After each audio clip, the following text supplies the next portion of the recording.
Topic number 10, exponent or sometimes called power or indices. Exponent.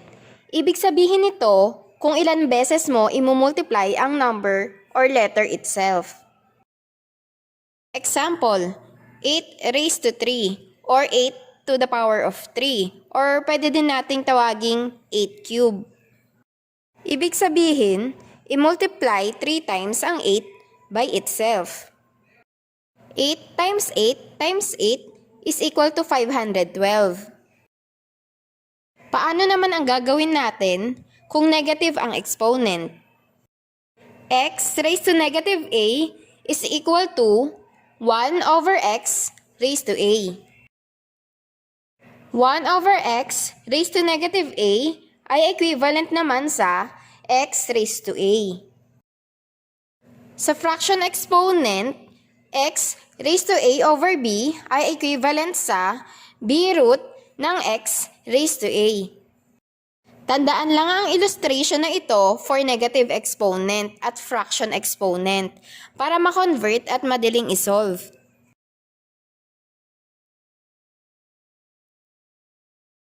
Example, 4 raised to negative 2. Ibig sabihin, dalawang beses mo dapat i-divide ang 4 sa 1. So 1 divided by 4, then divided by 4 is equal to 0.0625. Ang na-encounter ko na question sa CSE Sabro exam ay few multiplication of exponent. 10 raised to negative 10 times 10 raised to 10. Mahaba nga ito kung manual i-compute. Ang tricks dito, kapag 10 raised to negative 10, dapat we have 10 decimal place after point. Kasi negative 10 ang power niya. Kasama na sa decimal place ang number na 1. Kapag 10 raised to positive 10 naman, may 10 na zeros sa kanan ng 1. Kaya naging 10 billion. Kapag minultiply ang dalawa, it is equal to 1.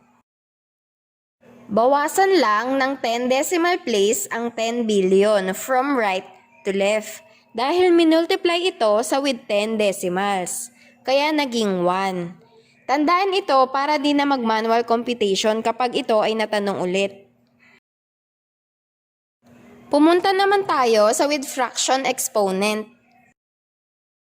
X raised to a over b is equal to b root of x raised to a. Ito yung illustration natin kanina. Example, 4 raised to 3 over 2. Numerator 3 is the exponent, while denominator 2 is the root. Same lang ito sa square root of 4 raised to 3. I-compute muna natin yung 4 raised to 3. So 4 times 4 times 4 is equal to 64. Then square root na ng 64 is equal to 8. Dahil ang ibig sabihin ng square root ay when you multiply a number itself twice, it gives a number. So 8 times 8 is equal to 64. Kaya 8 ang square root ng 64. Example number 2. How about if fourth root exponent? 16 raised to 2 over 4. I-write natin sa other form para ma-compute. Sa example natin, meron tayong fourth root of 16 raised to 2. Kapag na-convert na, pwede na nating i-compute. Unahin muna ang nasa loob ng fourth root, which is 16 raised to 2. So 16 times 16 is equal to 256. Then fourth root of 256. Try tayo ng number then multiply 4 times to itself dahil ito ay fourth root. itry ang number 4. 4 times 4 times 4 times 4. Equal ito sa 256. Kaya ang fourth root ng 256 ay 4. Example number 3. Try naman natin ang other equivalent form of x raised to a over b. At gawin nating fraction naman yung x. 1 over 7 raised to 3 over 2. Ito ay parehas sa 1 over 7 raised to 3 multiplied to the power of 1/2.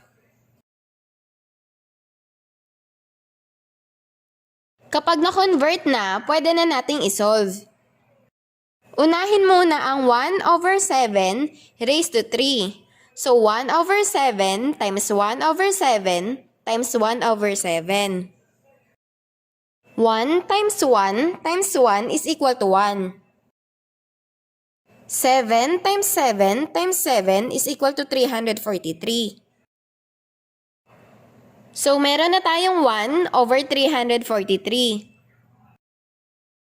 1 over 343 raised to 1/2 naman ang isolve. So, i-convert natin to into another form. So, square root of 1 over 343. Ito ay equal sa square root of 1 over square root of 343. I-compute na natin. Square root of 1 is equal to 1. Ano naman ang square root ng 343? So, mag-try tayo. Try natin yung 7. 7 times 7 times 7 is equal to 343. Since ang square root ay 2 times lang, pwede i-multiply ang number itself. So, 7 times 7 is equal to 49. Ang square root ng 49 ay 7.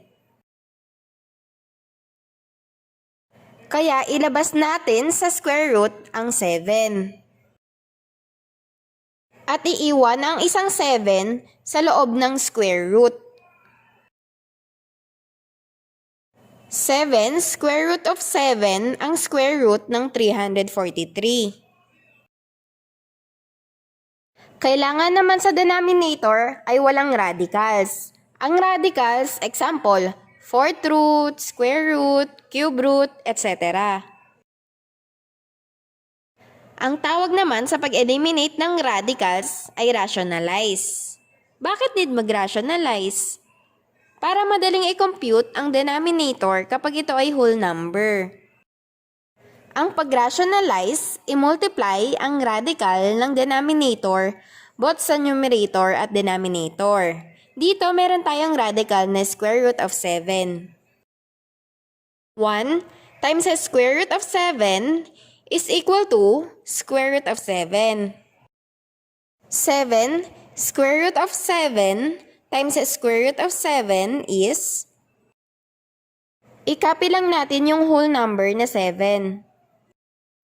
Then square root of 7 times square root of 7 is equal to square root of 49. Ang square root of 49 naman ay 7. Kaya naging 7 multiplied by 7. Equal nito ay 49. Kaya ang ating sagot ay square root of 7 over 49. Square root of 7 over 49 is equivalent to 1 over 7 raised to 3 over 2. Ang next topic natin ay Venn diagram word problem. Dito malalaman ang population ng 2 or 3 classifications with their intersection, etc.